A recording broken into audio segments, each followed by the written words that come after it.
नमस्कार मित्रों, आपका स्वागत है हमारे YouTube चैनल कहानी संग्रह पर। आज के वीडियो में हम आपको एक ऐसी शख्सियत के बारे में बताने जा रहे हैं जिसे पूरी दुनिया जानती है।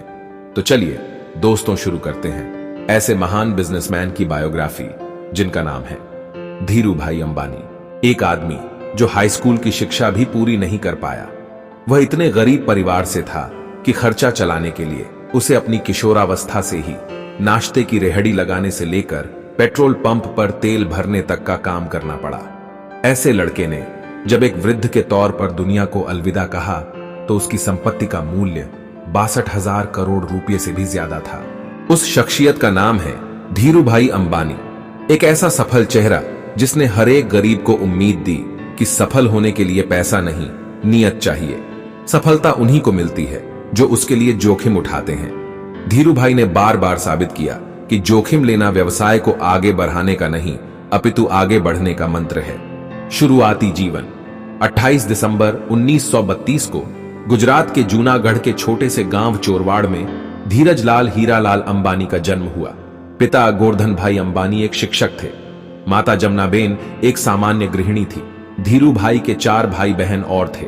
इतने बड़े परिवार का लालन पालन करना अध्यापक गोवर्धन भाई के लिए सरल काम न था। एक समय ऐसा आया कि आर्थिक परेशानियों की वजह से धीरूभाई को पढ़ाई बीच में ही छोड़नी पड़ी और उनकी स्कूली शिक्षा भी अधूरी रह गई। पिता की मदद करने के लिए धीरूभाई ने छोटे मोटे काम करने शुरू कर दिए। व्यावसायिक सफर की शुरुआत। यह उदाहरण कि हर एक सफलता के पीछे ढेरों असफलताएं छुपी हुई होती हैं, धीरूभाई अंबानी पर एकदम सटीक खरी उतरती हैं। पढ़ाई छोड़ने के बाद पहल धीरूभाई ने फल और नाश्ता बेचने का काम शुरू किया, लेकिन कुछ खास फायदा नहीं हुआ। उन्होंने दिमाग लगाया और गांव के नजदीक स्थित धार्मिक पर्यटन स्थल गिरनार में पकोड़े बेचने का काम शुरू कर दिया। यह काम पूरी तरह आने वाले पर्यटकों पर निर्भर था। जो साल के कुछ समय तो अच्छा चलता था, बाकी समय इसमें कोई खास लाभ नहीं होता था। धीरूभाई ने कुछ समय बाद इस काम को भी बंद कर दिया।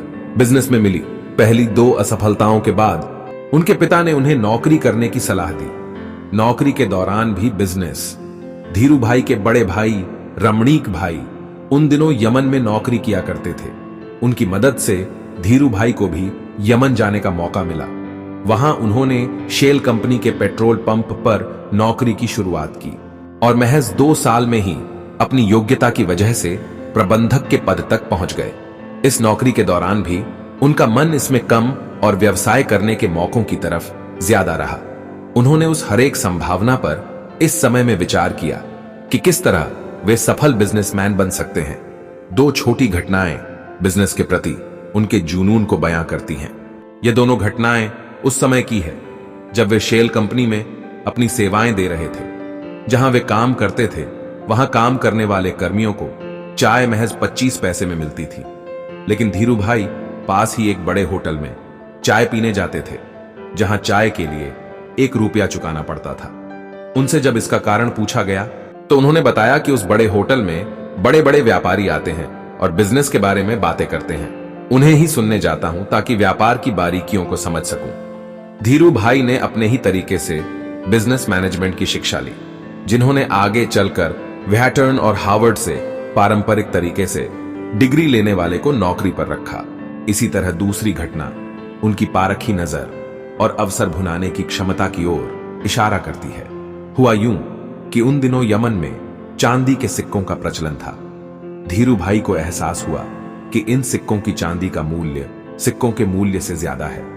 इसलिए उन्होंने लंदन की एक कंपनी को इन सिक्कों को गलाकर आपूर्ति करनी शुरू कर दी। यमन की सरकार को जब तक इस बात का पता चलता, वे मोटा मुनाफा कमा चुके थे। ये दोनों घटनाएं इशारा कर रही थीं कि धीरूभाई अंबानी के पास एक सफल बिजनेसमैन बनने के सारे गुण हैं। चुनौतियां और सफलता। यमन में धीरूभाई का समय बीत रहा था, तभी वहां आजादी के लिए लड़ाई शुरू हो गई और ढेरों भारतीयों को यमन छोड़ना पड़ा। इस परेशानी के आलम में धीरूभाई को भी यमन छोड़ना पड़ा। ईश्वर ने एक सफल बिजनेसमैन बनाने के लिए परिस्थितियां गढ़नी शुरू कर दी। इस नौकरी के चले जाने के बाद उन्होंने नौकरी की जगह बिजनेस करने का निर्णय लिया, लेकिन व्यवसाय शुरू करने के लिए पैसों की जरूरत थी। धीरूभाई के पास निवेश के लिए बड़ी रकम नहीं थी, इसलिए उन्होंने अपने मामा त्रयंबक लाल दामानी के साथ मसालों और शक्कर के व्यापार की शुरुआत की। यहीं पर रिलायंस कमर्शियल कॉरपोरेशन की नींव पड़ी। इसके बाद रिलायंस ने सूत के कारोबार में प्रवेश किया। यहां भी सफलता ने धीरू भाई के कदम चूमे और जल्दी ही वे बॉम्बे सूत व्यापारी संघ के कर्ता धर्ता बन गए। यह बिजनेस जोखिमों से भरा हुआ था और उनके मामा को जोखिम पसंद नहीं था, इसलिए जल्दी ही दोनों के रास्ते अलग हो गए। इससे रिलायंस पर कोई खास फर्क नहीं पड़ा और 1966 में रिलायंस टेक्सटाइल्स अस्तित्व में आया।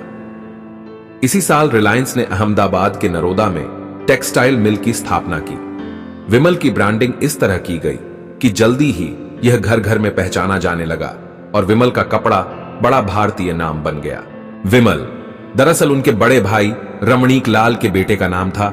इन्हीं सब संघर्षों के बीच उनका विवाह कोकिलाबेन से हुआ, जिनसे उन्हें 2 बेटे मुकेश और अनिल तथा 2 बेटियां दीप्ति और नीना हुई। उन्होंने इसके बाद कभी पीछे मुड़कर नहीं देखा और रिलायंस कपड़े के साथ ही पेट्रोलियम और दूरसंचार जैसी कंपनियों के साथ भारत की सबसे बड़ी कंपनी बन गई। इन सब के बीच धीरू भाई अंबानी पर सरकार की नीतियों को प्रभावित करने और नीतियों की कमियों से लाभ कमाने के आरोप भी लगते रहे। उनके और नुस्ली वाडिया के बीच होने वाले बिजनेस घमासान पर भी बहुत कुछ लिखा गया। उनके जीवन से प्रेरित एक फिल्म गुरु बनाई गई, जिसमें अभिषेक बच्चन ने उनकी भूमिका का निर्वाह किया। लगातार बढ़ते बिजनेस के बीच उनका स्वास्थ्य खराब हुआ और 6 जुलाई 2002 को उनकी मृत्यु हो गई।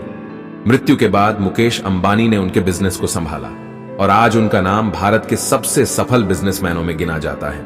दोस्तों, आशा करता हूं आपको यह वीडियो पसंद आई होगी। धीरू भाई अंबानी के बारे में यह जानकारी कैसी लगी, हमें कमेंट करके जरूर बताएं। धन्यवाद।